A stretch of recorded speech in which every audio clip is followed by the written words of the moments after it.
Hello दोस्तों, आप सभी का बहुत बहुत स्वागत है आपके अपने चैनल डी डिकोडर पर, जहां पर कॉम्पिटिटिव एग्जाम्स में पूछे जाने वाले विभिन्न विषयों से संबंधित एमसीक्यूज जो होते हैं, ऑब्जेक्टिव क्वेश्चंस होते हैं, उन्हें हम डिस्कस करते हैं, उन्हें सीखते हैं। तो उसी तैयारी में एक और कदम बढ़ाते हुए मैं आपके लिए लेके आई हूँ एक बहुत ही महत्वपूर्ण टॉपिक जो कि करंट अफेयर्स का है, जो कि है बजट। बजट से संबंधित क्वेश्चंस हमेशा ही हर प्रतियोगी परीक्षा में पूछे जाते हैं बिना किसी शंका के। तो आपको ये टॉपिक तो बिल्कुल तैयार ही करना चाहिए। तो चलिए बिना कोई देरी किए हुए बजट के कुछ इंपॉर्टेंट की पॉइंट्स को डिस्कस कर लेते हैं। तो दोस्तों, 2022 और 23 वर्ष के लिए बजट पेश किया गया है संसद में 1 फरवरी 2022 को।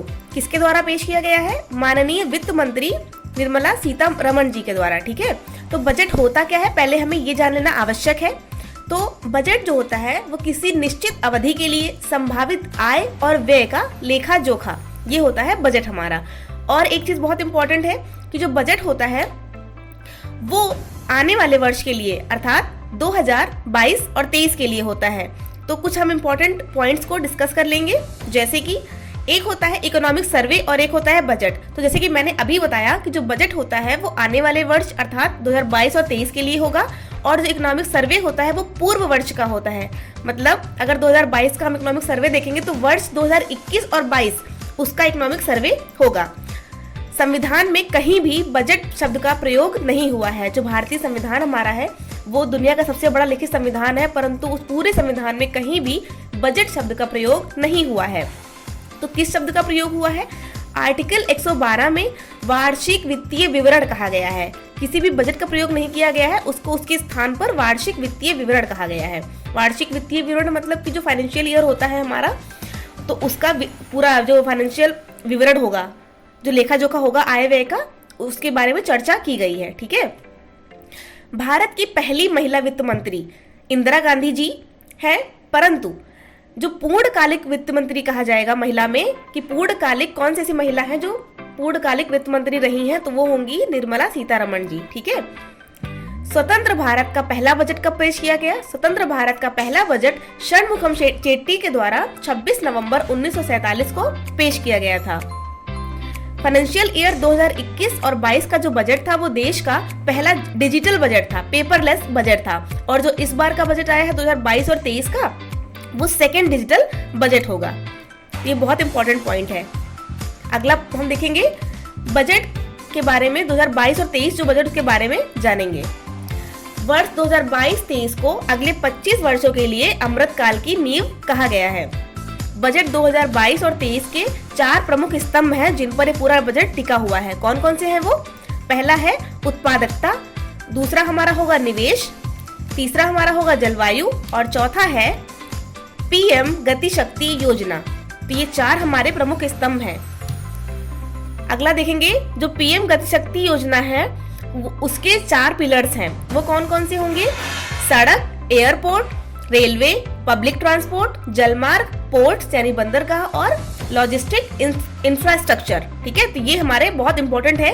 इससे क्वेश्चन बन सकता है कि कुछ पॉइंट्स दिए रहेंगे, बताइए इनमें से कौन कौन सी चीजें पीएम गति शक्ति योजना में शामिल है। इस तरह के कूट वाले प्रश्न भी बन सकते हैं, तो बहुत ध्यान से इसको पढ़ना है।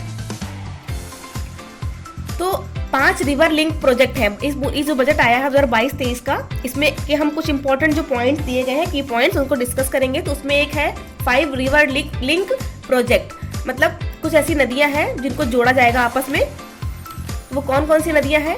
तो पहला है दमन गंगा और पिंजाल, फिर पार तापी और नर्मदा को जोड़ा जाएगा, गोदावरी कृष्णा को, कृष्णा पेन्नार को, और पेन्नार और कावेरी नदी को आपस में जोड़ा जाएगा। तो ये हमारे 5 रिवर लिंक प्रोजेक्ट है। आगे देखेंगे some useful information about budget.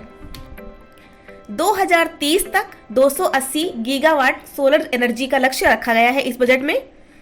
400 Vande Bharat train और चलाई जाएंगी।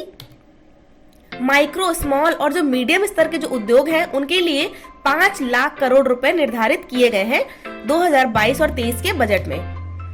अगला पॉइंट है 2022-23 तक 8 रोपवे प्रोजेक्ट निर्धारित हैं जिनका क्षेत्र 60 किलोमीटर होगा। रोपवे प्रोजेक्ट वो होते हैं, जैसे कि आपने देखा होगा पहाड़ी इलाकों में क्या होता है कि रोप में एक ट्रॉली टाइप में लगी होती है, उसमें बैठ के इधर उधर जाते हैं ना, तो वही हमारा रोपवे प्रोजेक्ट होगा। तो इस तरह के 8 रोपवे प्रोजेक्ट को पास किया गया है, ठीक है। 3.8 करोड़ घरों को नल का जल उपलब्ध कराया जाएगा। तो ये योजना है एक नल का जल, मतलब कि जहाँ पे पानी की व्यवस्था नहीं है वहाँ पे प्रत्येक घर में नल लगवाया जाएगा, जिनके कि सभी को पानी प्रोवाइड हो सके, ठीक है। 2022-23 को अंतरराष्ट्रीय मोटा अनाज वर्ष घोषित किया गया है। ये बहुत इंपॉर्टेंट पॉइंट होगा। एजुकेशन के बारे में क्या कहा गया है बजट में? तो एजुकेशन के बारे में पीएम ई विद्या योजना एक प्रारंभ की जाएगी, जिसके तहत आपको 1 क्लास 1 टीवी चैनल शुरू किया जाएगा। कक्षा 1 से 12 तक के बच्चे हैं उनके लिए चैनल शुरू किए जाएंगे।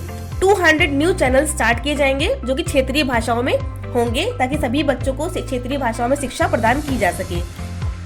इसके अलावा डिजिटल यूनिवर्सिटी का प्रस्ताव रखा गया है। 80 लाख लोगों को घर दिया जाएगा पीएम आवास योजना के तहत। 5G स्पेक्ट्रम जो है 5G सेवा 2023 में शुरू की जाएगी। पीएम विकास पहल के अंतर्गत पूर्वोत्तर में विकास किया जाएगा। पूर्वोत्तर के जो जिले हैं या जो राज्य हैं मतलब, उनमें विकास के लिए प्रस्ताव रखा गया है पीएम विकास योजना के तहत। डिजिटल भुगतान को बढ़ावा देने के लिए 75 डिजिटल बैंक शुरू होंगे। और इसके साथ ही एक और इम्पोर्टेंट पॉइंट है कि आरबीआई जो है अब डिजिटल नोट, जो डिजिटल रूपी कहा गया है निर्मला सीतारमण जी के द्वारा जिन्हें, तो वो आरबीआई जो है वो डिजिटल रूपी स्टार्ट करेगा, डिजिटल नोट्स। तो दोस्तों ये कुछ महत्वपूर्ण पॉइंट्स थे बजट 2022 और 23 को लेकर। आप इन्हें जरूर से तैयार कर लीजिए, क्योंकि आपके प्रतियोगी परीक्षाओं में बजट से डायरेक्ट प्रश्न पूछे जाते हैं। जैसे कि ये एजुकेशन वाला पीएम ई विद्या योजना हो गया, पीएम विकास पहल हो गया, आवास वाला हो गया, नल का जल वाला हो गया। तो ये बहुत ही इंपॉर्टेंट पॉइंट्स हैं, तो आप इन्हें जरूर तैयार कर लीजिएगा। ये वीडियो अगर आपको अच्छा लगा हो तो लाइक, शेयर एंड सब्सक्राइब करना ना भूलें, और ऐसे ही प्यार देते रहें, क्योंकि वीडियो आप ही के लिए बनाए जाते हैं, बहुत मेहनत लगती है। तो अगर आप लाइक करेंगे तो बहुत मोटिवेशन मिलता है। मिलते हैं अगले वीडियो में। Till then take care. Thank you so much for watching.